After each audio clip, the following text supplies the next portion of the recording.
What's up, YouTube? Welcome to the first episode of the QHTC Q&A session. My name is Coach Mike, head coach and founder of the Quarter Horses Track Club. And if you are new to the channel, then please be sure to hit the like and subscribe button so you can follow along as we journey through the 2023 track season.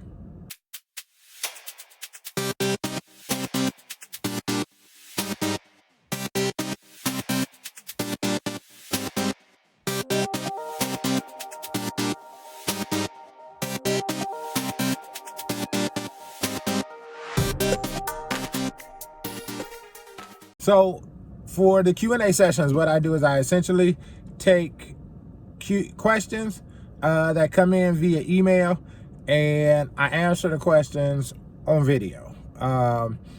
If you want to submit a question, please submit the questions to question@trackstarsoftware.com, or you can also email Coach Mike at trackstarsoftware.com, and I'll answer the questions live online.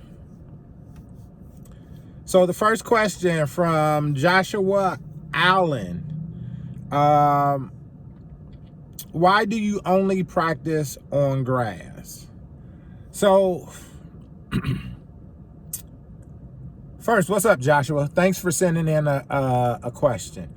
We don't only practice on grass. We practice on grass during our general prep phase and mostly during our speed phases. There's a couple reasons why we practice on grass. First and foremost, practicing on grass helps to reduce the risk of injury, just because the athletes, their muscles and their joints don't take as much of an impact as it does when you're practicing even on a rubber track or on concrete or whatever. Grass is probably one of the more softer surfaces that you can practice on outside of sand and also water. For the second reason, and if you understand concepts of physics or energy distribution, the way it works. So I'll give you an example that's easy to understand. So take a tennis ball. If you take a tennis ball and you throw that tennis ball down on concrete, that tennis ball is going to come up, and when it bounces back up, when it rebounds, it's going to rebound about the same height that you threw it down from, assuming that you throw it down with a reasonable amount of force. If you take that same amount of force and you go and you do that on a rubber track, the ball will probably bounce up, but it won't bounce up as high. It'll bounce up close to as high as it was with concrete, but it won't bounce up as high. If you take it to grass and you do that same thing and apply the same force with the same ball, it's not gonna bounce up nearly as high. It'll probably lose about a third of its height. And the same thing, if you take it to sand and you throw it, it's not going to bounce at all, or anything that's really measurable, and water is just going to flop. The reason why is because when you throw that ball down, that's energy being driven down. And that energy, the energy or the force that you throw the ball down with, the force, which is also energy that you throw the ball down with, it has to be dispersed somewhere. If you throw a ball down on concrete, it is going to bounce back up. Because it is going to bounce back up, because that force is going to come, that energy is going to come straight back up, because concrete doesn't dissipate or doesn't absorb any force or any power. That's the reason why that force reverberates right back up. On asphalt, on a rubber track, it reverberates, the rubber absorbs some of the impact, but not that much. And so that actually, that's the reason why it comes up to a similar height that it does with on concrete. On grass absorbs a lot of the energy, or the force that's being driven down. So what you see is, when you practice on grass, when you drive that foot down, that energy is dispersed in the grass and the ground absorbs it. And so consequently, what happens is, in order to produce the same quality of performance or the same quality of work between a rubber track and grass, athletes have to work a lot harder. So overall, if you practice on grass on a consistent basis, what you realize is that your athletes actually get stronger over time, because they have to work a lot harder to produce the same quality of work that you would be able to produce if you were on a rubber track or on a concrete track. Second question from Marlo Bell. If you don't run during general prep, when do you start running? So for us, we actually start running mid-February, mid to late February. Our training cycle is actually general prep, technique and efficiency, speed and strength endurance, and then race modeling. So in an earlier video, I talked about the strength to speed spectrum, and that's essentially our spectrum. Is general prep, technique and efficiency, speed endurance, and race modeling. So in general prep, as you know, that's what we're currently in. We don't do a lot of running. It's mainly just working on muscle imbalances and strengthening and general conditioning stuff. For our technique and efficiency phase, we do run a little bit, but it's relatively short distance, because we're working on understanding how the body is supposed to move, understanding how all the body helps you move forward. So understanding what you're supposed to do with your arms, your shoulders, your legs, everything. And so we do run, but it's rarely short distance. What we actually do is we practice a certain running technique. We train a certain running technique, and we go over a running technique, and then we actually apply it when we're running. But again, we're not running long distances, because we're still trying to lock that pattern in as a habit. And the longer you run, what happens is, if you run for long distances, your body kind of reverts back to what is most comfortable, what is most acclimated or accustomed to. So we don't want to run long distances, because especially during our technique and efficiency phase, we really want the athletes to focus on quality and not quantity. So we're not doing a lot of running. It's really just small sets. We're really just trying to make sure that they're able to apply what we've been learning, especially it's probably the first half of the practice. Also, one of the other reasons why we don't run is because for our high schoolers, in a few weeks, up to a month, our high schoolers will be going back to school track. And when they go back to school track, they're going to be doing a lot of running. And so what we don't want to do is, at least at the onset of our training, we don't really want to do a lot of running, knowing that they're going to be doing a lot of running when they get back to school track. And in order to reduce the risk of overwork injuries, we just don't want to do a lot of running, at least early on, because they're going to be doing a lot of running in school. Now, with my younger runners, what we tend to do is, for endurance purposes, which is your VO2 max, it takes approximately 6 weeks to reach your VO2 max for your current fitness level. After you reach that max, what you have to do is you have to improve your overall fitness level if you want your VO2 max to increase. And because it takes 6 weeks, about 6 weeks, not exactly, but about 6 weeks, what I do is I take our first qualifier meet and I backdate that 6 weeks. Once I backdate that 6 weeks, from that 6 week point forward, that's when we start running a lot.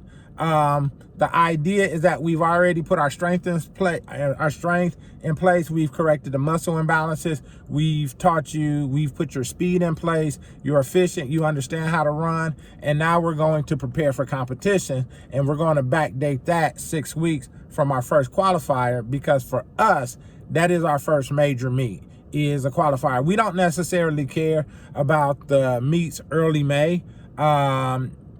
They're good to bring home medals and stuff like that. But I explain to my athletes, we really only have 2 to 3 meets a year. Those are the qualifiers and nationals, if we decide to do nationals. Everything else is just practice. Letitia Cobwell.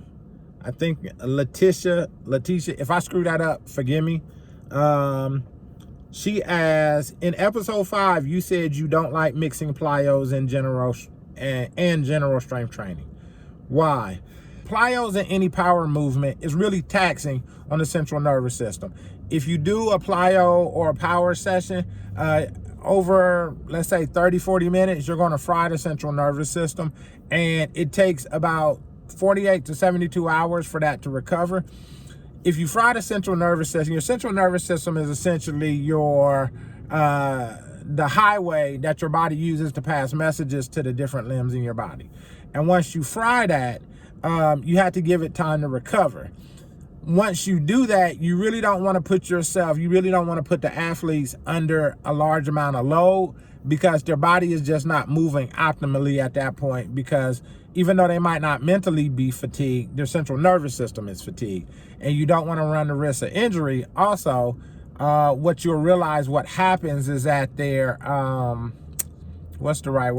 quality kind of deteriorates, just because their body isn't as able to respond as quickly to stimulus as it normally would, because their central nervous system is fried.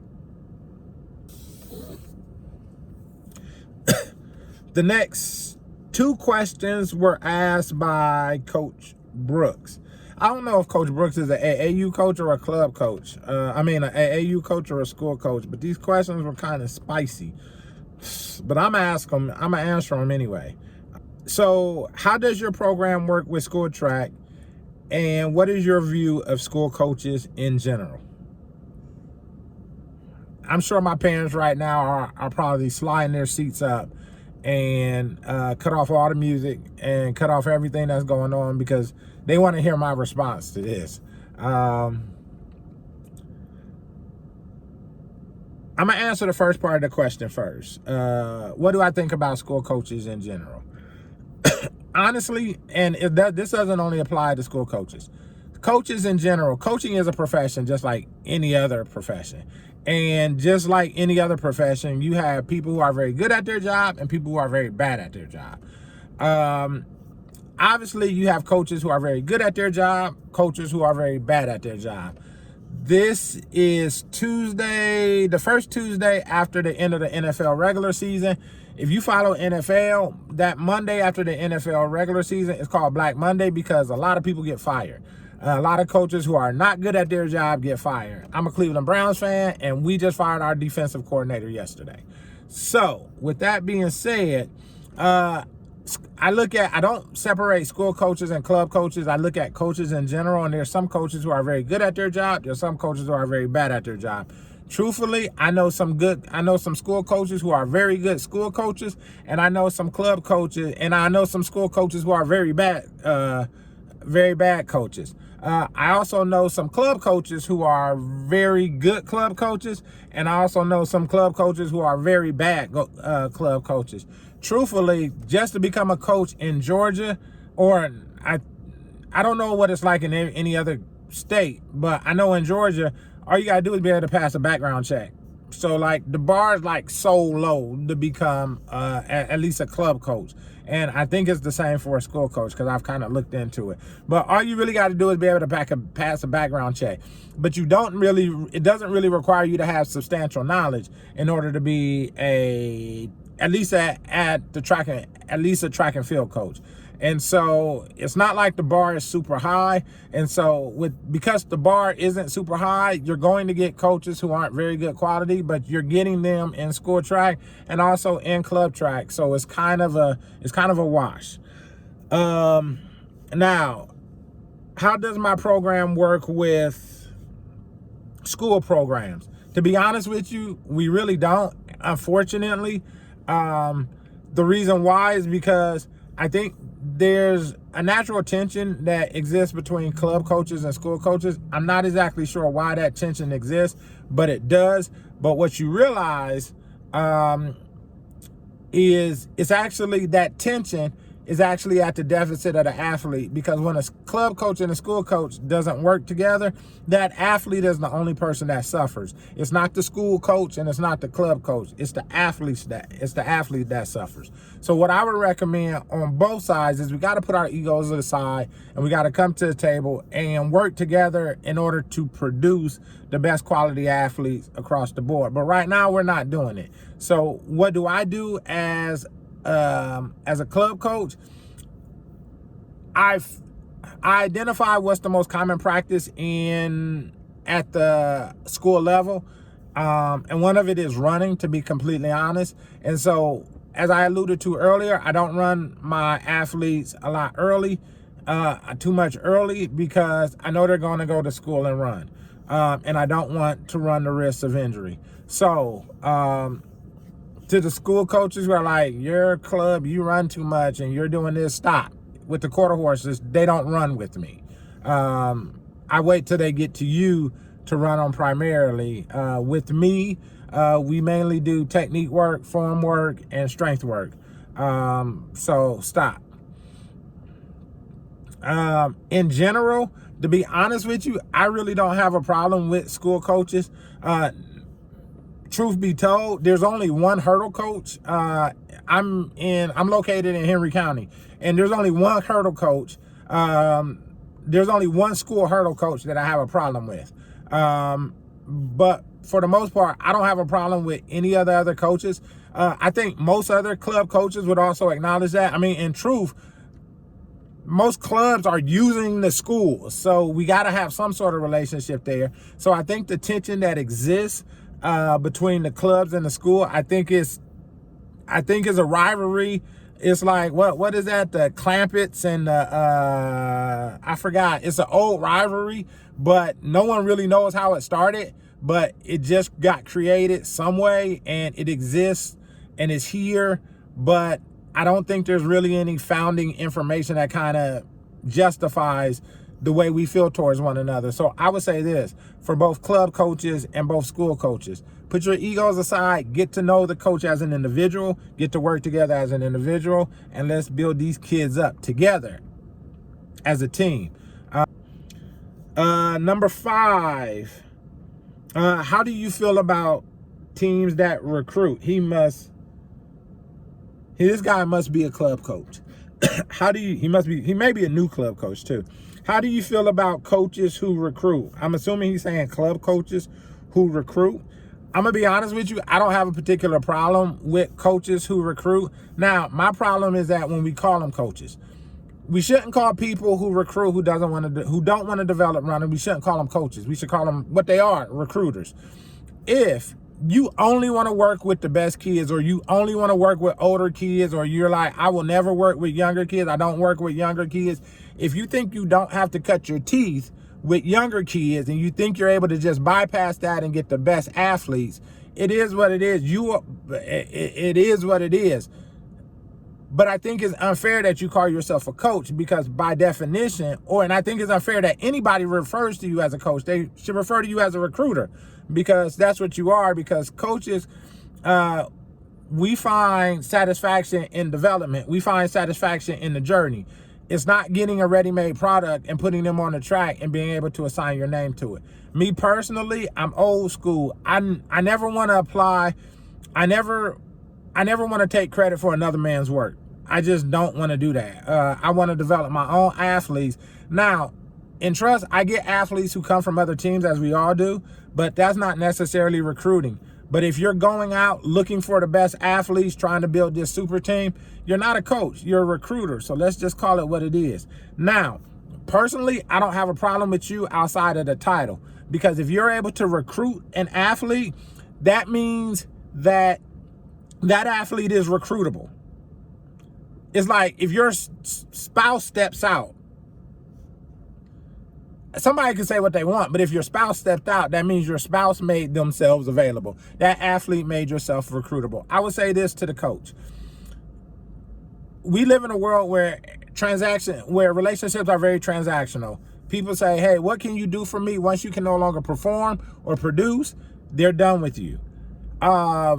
It is like that across all sports. Trust me, I've experienced it.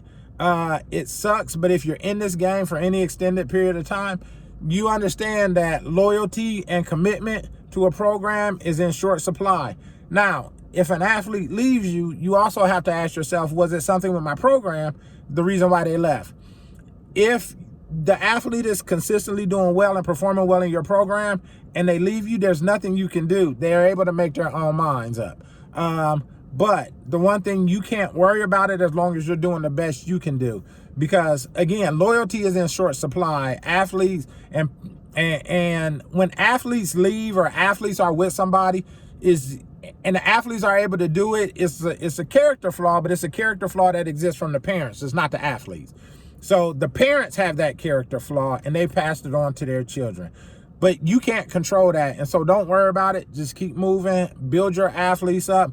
The one thing I would say in general is that if you are a person who only wants the best athletes or only wants to work with older athletes or only wants to, it's cool. There is a place for you. I just don't think it's under the title as coach, but that's me.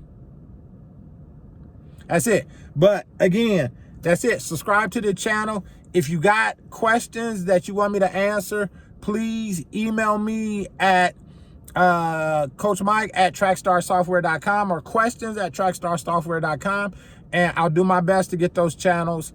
I'll do my best to get those questions on the channel. Until next time, peace, love, and soul, and I see you.